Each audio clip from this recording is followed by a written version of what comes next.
Salve, salve galera, salve, salve nação. Muito bom dia para todos.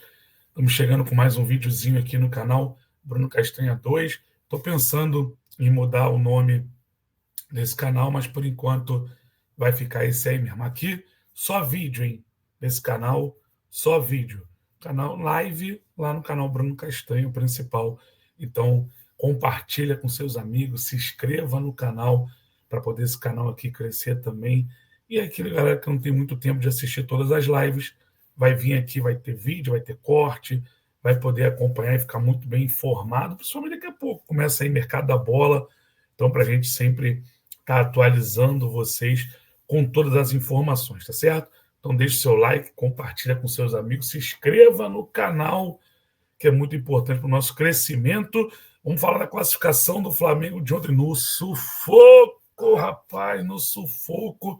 Mas o Mengão classificou nos pênaltis ali, o Rossi, né, de vilão a herói, falhou no gol do Estudiantes, mas acabou ali nos pênaltis garantindo, é um grande pegador de pênalti e conseguiu ali pegar 2 pênaltis ali e classificar o Flamengo. Fico alerta para o Flamengo, né, galera? Porque o Flamengo jogou mal, cara. Jogou mal. Muitos jogadores jogando abaixo ontem, da meio para frente, então, principalmente, né? Porque a Arrascaeta fez uma das piores partidas da camisa do Flamengo. Plata muito mal. Pedro muito mal no jogo de ontem. O Samuel Lino até tentou algumas coisas, mas também não estava bem, não estava confiante de ir para dentro, para ser o driblador, para ser o abridor de latas. Então, assim, foi um Flamengo muito burocrático, né? Nós explicamos ontem no pós-jogo, depois o Felipe Luiz acabou falando na coletiva, né? A questão do Jorginho. A gente, o Jorginho errou muito passe. Sim, mas por quê? Porque o Flamengo conseguia sair bem. O Estudiante não fazia aquela marcação-pressão. O Flamengo conseguia quebrar facilmente. O Jorginho era muito bom nisso. Jorginho, Saúl, com o Léo Ortiz, com o Léo Pereira, conseguiam sair jogando. Quando chegava já quase na intermediária ofensiva, todo mundo marcado, pouca movimentação, pouca criatividade. Então o Jorginho tentava dar passe e era em vão. Então errava passe. Então muita gente classificou isso como errado, mas é uma questão do jogo, parte tática que não estava acontecendo. Para mim, o melhor em campo ontem, tenho dois nomes aqui. O Saúl, para mim, foi o melhor jogador do Flamengo, e o Alexandro, né? Porque o Alexandro foi uma parte importantíssima do jogo. De ontem, ele ter jogado bem, ele cortou, pelo menos que eu me lembro de cabeça aqui, umas 4 bolas daquele cruzamento que vem do lado oposto, né? Que vem da direita, do lado do Varela, que é onde o Ayrton Lucas tem dificuldade, né? O Alexandre domina muito bem. E o Estudiantes força muito essa bola. Então, né, essa bola, o Alexandre cortou vários, inclusive a última bola do jogo do escanteio foi assim, o Alexandre cortando, né, e colocando ali tirando, né, um ataque de perigo do Estudiante. O Flamengo agora vai pegar o Racing na próxima fase, mas antes de pegar o Racing, tem uma sequência pesada pela frente, né? Nós vamos falar sobre isso. Então, para fechar a questão do jogo, o Flamengo ontem demorou a entender um pouquinho como era o jogo do Estudiante, né? Eu vi muita gente falando assim, até me questionaram, um amigo no grupo aqui, Castanha, por que o Flamengo não pressionou ontem o Estudiante na série de bola? O Flamengo tentou, o Flamengo subiu a marcação. Só que o Estudiante não saía jogando por baixo, não saía tocando. Era só lançamento para o atacante na Carrilho. Atacante grande pra caramba, muito bom de cabeça, e era só ligação direta, o Muslera fazendo ligação direta. Então o Flamengo acabou caindo na armadilha do Estudiante, porque o gol foi assim, num lançamento, ele ganha do Léo Ortiz na cabeça, e o Benedetti ali, Benedetti finalizou e o Rossi falhou. O Varela deu muito espaço. Então, e no segundo tempo, o gol anulado, impedimento, né, na verdade, o segundo gol que ia ser desse jogador, Benedetti, o gol anulado estava impedimento, foi a mesma coisa. Lançamento, o Castilho ganhou de cabeça do Léo Ortiz, e acho que foi do Léo Pereira nessa bola, e o Léo Ortiz, né, acabou subindo ali, deixando o jogador do Estudiantes em impedimento. Ele entrou, cavou na saída do Rossi, mas foi anulado o gol para nossa sorte, né? Então, assim, o Flamengo demorou a entender. O que o Flamengo poderia ter feito, Castanha? Ou tentar deixar ele dominar e todo mundo marcado para poder não ter bola, porque disputar de cabeça com ele era a arma que ele queria e estava ganhando. Então o Flamengo errou nisso. ou você fazer o quê? Baixar o teu bloco de marcação para forçar os Estudiantes a sair por baixo, porque os zagueiros não têm qualidade. Ontem mesmo o zagueirão foi dar um passe para o lateral direito, puxou a bola para fora, errou um passe de meio metro. No Maracanã, a mesma coisa, do lado esquerdo, foi dar um passe, deu a bola para fora. Eles não têm muita qualidade. Então o Flamengo demorou, poderia ter entendido isso. Obviamente que o Flamengo vai sempre pressionar o adversário, vai sempre jogar para frente, mas você tem que entender também que está o jogo, você não pode correr esse risco. Então, era só você baixar, forçar eles a subir, a sair jogando, e aí você subir a marcação para poder pressionar. Então, foi um erro que o Flamengo tem que aprender aí para quando pegar um atacante com essa estatura, que ganha muita bola de cabeça, não cair nessa armadilha que o Estudiantes fez. O Estudiantes foi melhor no jogo ontem, dentro da proposta de um jogo mais feio, um jogo mais ligação direta, mas conseguiu controlar bem o Flamengo. O Flamengo no primeiro tempo ainda teve 3 finalizações, né? 2 com o Saul, uma que ele chuta, o Muslera pega, a bola bate na trave, uma outra que passa raspando a trave, e o do Pedro, né? Que o Samuel Lino cruza, o Pedro chega de carrinho, o zagueiro consegue cortar. No segundo tempo, o Flamengo não finalizou no gol do Muslera. O Muslera não fez defesa. Então, assim, foi um Flamengo muito burocrático, jogando mal, que vai ter que melhorar muito aí para a próxima fase, né? Só que antes de chegar no Racing, galera, o Flamengo tem uma sequência pela frente que começa no domingo agora contra o Corinthians, fora de casa. Depois o Flamengo pega na quinta-feira o Cruzeiro no Maracanã. Jogo direto, né? Valendo 6 pontos.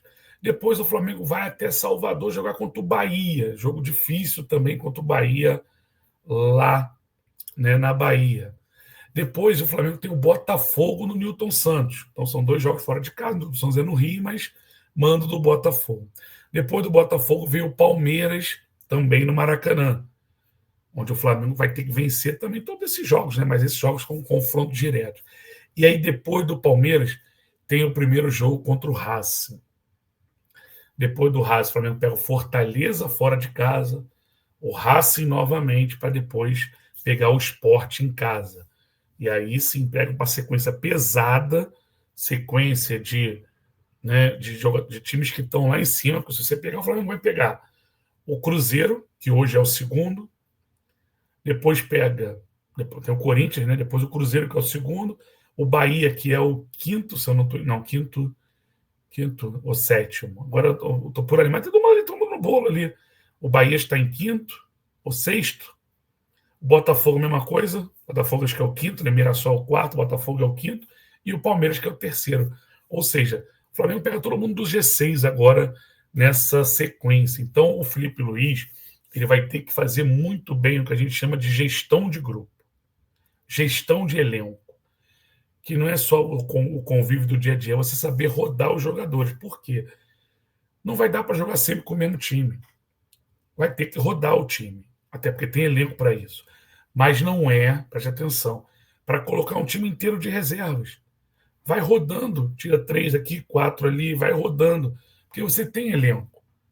Então você bota o Royal na direita, roda um zagueiro, fica o Danilo com ou o Léo Ortiz ou com o Léo Pereira, vai rodando. Na esquerda joga um jogo Alexandre, um jogo joga o Vino, um jogo joga o Riton Lucas, dá para rodar. Alexandre tem que jogar 2 jogos, não pode jogar mais de 2 jogos. Aí você tem Jorginho, daqui a pouco o Pulgar tá voltando, então vai ser mais uma opção. Saúl, tem De La Cruz, vai rodando. Arrascaeta, Carrascal, entrou bem ontem, pô, no jogo. Luiz Araújo com Plata, Cebolinha com Samuel Lino. Na frente, Pedro com Bruno Henrique, acho que o Alacian tem que ganhar essa oportunidade, porque o Bruno Henrique está muito mal. Mas assim, não estou falando que tem que botar um time inteiro de reserva. Vamos dar um exemplo aqui para vocês. Por num jogo, jogou o Royal, Léo Ortiz, Danilo, Léo Pereira e Vinha, o Alexandre. Aí vem o meio-campo, Jorginho, De La Cruz e Rascaeta, Luiz Araújo, Cebolinha e Pedro. Só um exemplo, tirei aqui, ó.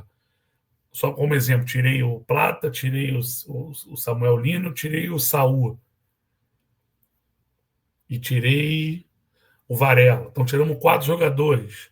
5 com zagueiro. Mas o zagueiro acho que não tem muita preocupação, não, porque o Danilo sempre que entra vai bem.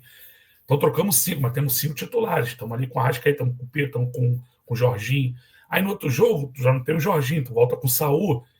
Mas aí você tem né? De repente você bota o Carrascal no Arrascaeta, volta com o Samuel Lino, o Plata, e aí tu tira, bota o Alaciano na frente, ou joga o Plata de 9, bota o Luiz Araújo. Então, assim, você tem algumas possibilidades. Então ele vai ter que rodar.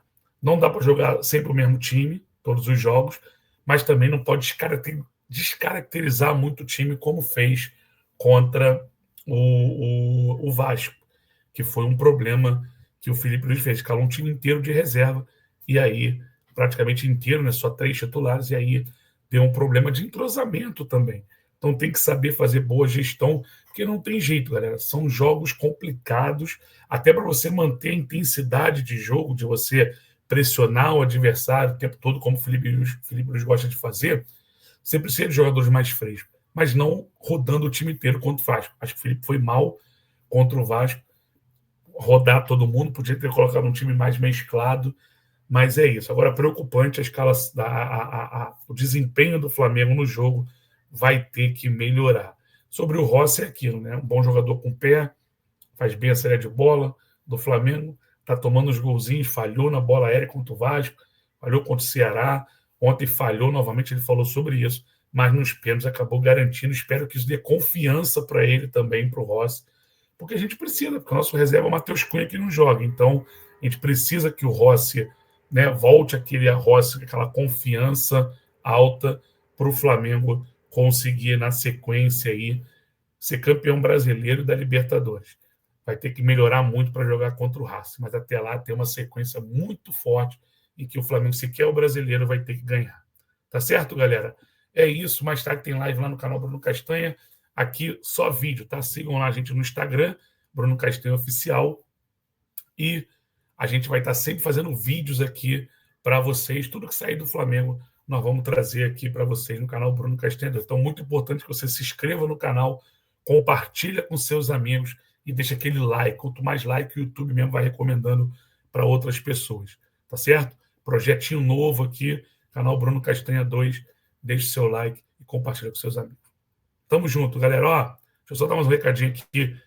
5 horas tem resenha no De Papo Futebol Clube, tá? De Papo Futebol Clube comigo, Bruno Castanha, o João Mércio, o Cristiano do canal Mundo na Bola e o Zazá, para a gente falar de Libertadores, falar de Flamengo, falar muito também dos classificados da Libertadores e também já projetar o Brasileirão aí na rodada do final de semana, tá bom?